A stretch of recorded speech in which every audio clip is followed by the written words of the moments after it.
Ashamar kafuun daawwattoota keenya ayyaana gubaa masqalaatiin baga ittiin isiniin ga'e jenna warreen isaa kabajatanii fi oduu isinitti himna oduu waliin turaa isiniin jenna.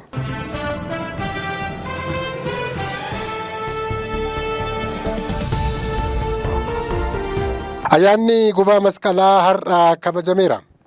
Ayyaana gubaa masqalaa har'a kan Itoophiyaatti har'a kabajameera. Magaalaa Finfinneetti addabaabayii masqalaatti ayyaanichi bakka hordoftoonni amantaa Ortodoksii fi keessummoonni adda addaa argamanitti kabajameera. Muummichi ministeeraa Abiy Ahmed dabalatee hooggantoonni mootummaa naannolee fi federaalaa ergaa baga ittiin isin gahee dabarsaniiru. Ayyaanni gubaa masqalaa yookaan daamaraan har'a kabajamee bor ammoo ayyaana masqalaa jedhamutu kabajama. Balaa ibidda Baalee Bahaatti mudateen bosonni Baalee hektaara 50 ol manca'uun dhagahame. Balaan ibidda Baalee aanaa Raayituu gandaa Harbuucaa keessatti dilbata akka lakkoofsa Giizitti fulbaana gaafa 11/2018 ka'ee bosonaa fi bineensota bosonaa irratti miidhaa dhaqqabsiisuun isaa himameera. Hammi bosona balaa ibiddaa kanaan miidhamee ammallee ogeeyyiidhaan qoratamaa akka jiru kan himan bulchaan aanaa Raayituu obbo Muunir Muhammad tilmaamaan dhagaa lafa hektaara 50tti ibiddaan manca'uudha kan isaan ibsan. Balaan ibiddaa kun aanichatti gara galbii iddoo addaa Wixixii jedhamutti ganama keessaa naannoo sa'a 4tti kan eegale kan himame yoo ta'u ka'umsi balaa sanaa maalirraa akka ta'e gammaatti wanti beekamu hin jiru jedhaniiru. Aanaa Raayituutti itti gaafatamaan waldaa kunuunsa bosonaa gaara Doolloo miseensota 300 qabu kataan obbo Naddii Ali Rashid guyyaa guyyaadhaan nutuu keessa deemee to'ataa jedhanii eegumsa akka godhaniifis namoota 10 erginee booda isaan achi osoo hin gahiin balaan kun qaqqabeeraa jedhan. Bosonni kun bineensota bosonaa akka gadamsaa, gaaraa, qeerransaa fi leenca dabalatee mukkeen gosoota garaagaraa kanneen akka ejersa, birbirsa, odaa, qaxaaxichaa fi qilxuu of keessatti kan qabatedha. Haala qilleensaa wal qabatee yeroo ammaa naannichatti bonni kan jiru ta'uu isaatiin balaan ibiddaa kun gogiinsarraa madduu danda'a jedhamee akka tilmaamamus dubbatameera. Ka'umsi balaa ibiddaa kanaa ammatti wanti beekame hin jiru.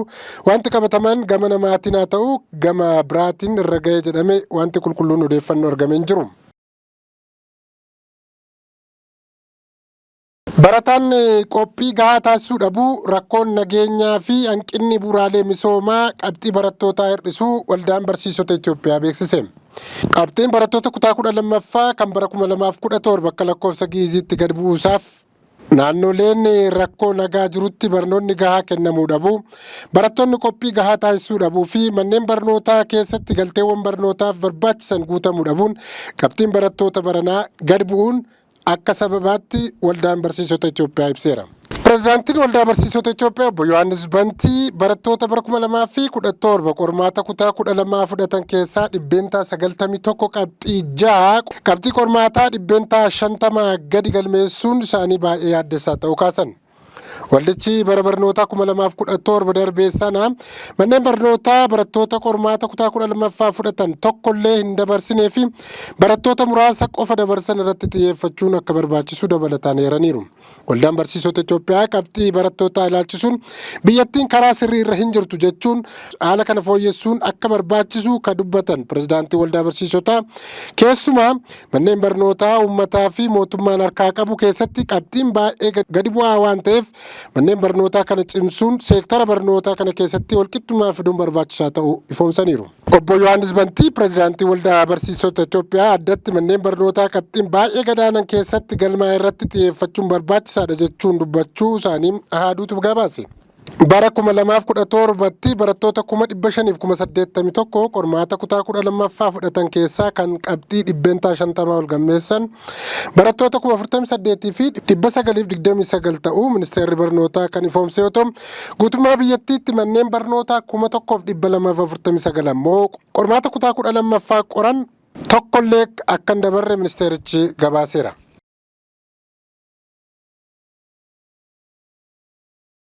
Afrikaatti bara 2016 asii intarneetiin si'a 190 cufameera. Kana keessaa Itoophiyaan dursarra jiraachuu gabaasni bahee tokko mul'isa.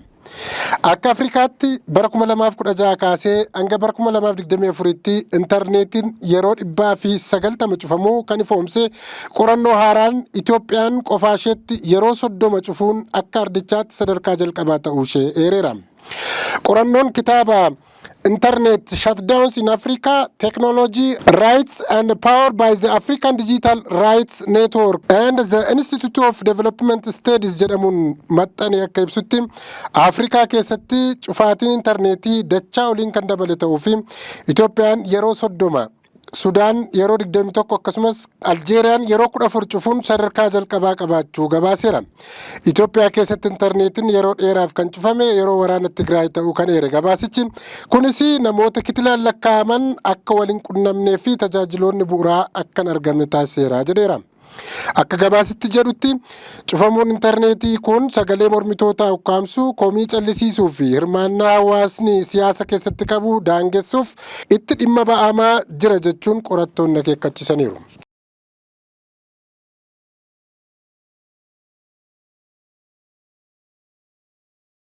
Egaan kabajamtoota daawwattoota keenyaa oduu har'aaf jenne kanumaan goolabnaa turtii gaarii isiniin jenna. Ammas irra deebinee hordoftoota amantaa Ortodoksii fi Oromoota warreen ayyaana gubaa masqalaa kabajataniif baga ittiin isin geessiniin jenna.